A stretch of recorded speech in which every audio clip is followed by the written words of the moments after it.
ప్రియులారా, మనం ఇప్పుడు ధ్యానించబోయే అంశము సైన్యముల అధిపతి నీకు తోడుగా. భయపడకు.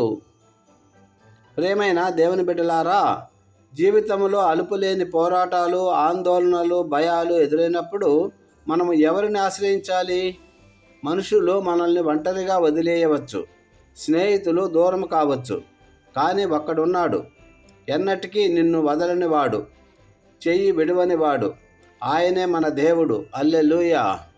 కీర్తనలు 46:7 మనకు ఇచ్చే గొప్ప ధైర్యం ఇదే. సైన్యములకు అధిపతి యెహోవా మనకు తోడై ఉన్నాడు. యాకోబు యొక్క దేవుడు మనకు ఆశ్రయమై ఉన్నాడు. ఈ మాటల్లోని గొప్ప సత్యాన్ని ఈరోజు మనము తెలుసుకుందాం. ఆమేన్. హల్లెలూయా. దేవుడు కేవలం ఒక దేవుడు కాదు, ఆయన సైన్యముల అధిపతి. ఈ విశ్వములో ఉన్న సమస్త దేవదూతలకు, సృష్టికి ఆయన అధిపతి. ఆయనకు అసాధ్యమైనది ఏదీ లేదు. మన జీవితంలో వచ్చే ఎలాంటి యుద్ధమైనా ఆయన తోడుగా ఉంటే మనం ఖచ్చితంగా గెలుస్తాం.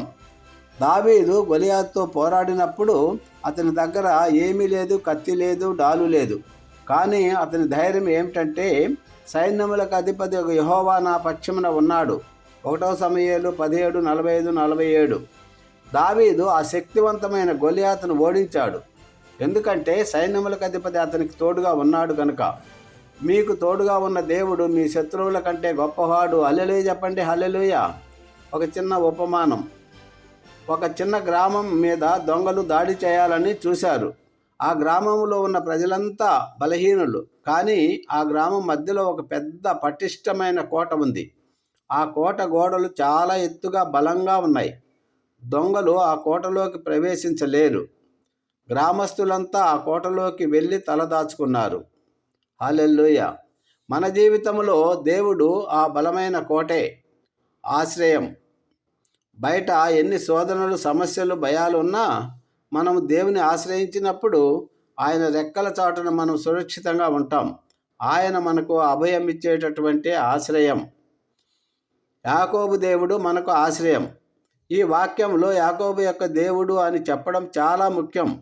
యాకోబు మోసగాడు, గెంటివేయబడ్డాడు, ఒంటరిగా అరణ్యంలో ప్రయాణించాడు, భయపడి పారిపోయాడు. కానీ దేవుడు అతన్ని వదిలిపెట్టలేదు. నేను నీకు తోడుగా ఉండి నువ్వు వెళ్ళు ప్రతి స్థలమునకు నిన్ను కాపాడి నిన్ను ఈ దేశమునకు మరలా రప్పించదనని ఆదికాండంలో 28:15 వాగ్దానం చేశాడు.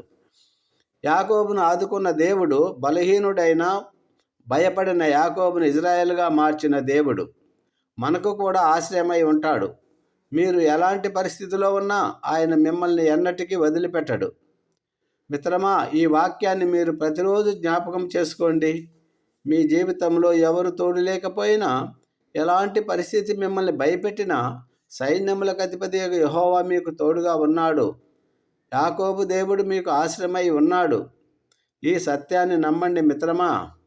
ప్రభువా, సైన్యములకు అధిపతివైన నీవు మాకు తోడుగా ఉన్నందుకు, మాకు ఆశ్రయమై ఉన్నందుకు వందనాలు తండ్రి. ఈ లోకంలో మేము దేనికి భయపడకుండా నీ రెక్కల చాటున విశ్రాంతి పొందే భాగ్యం మాకు దయచేయి.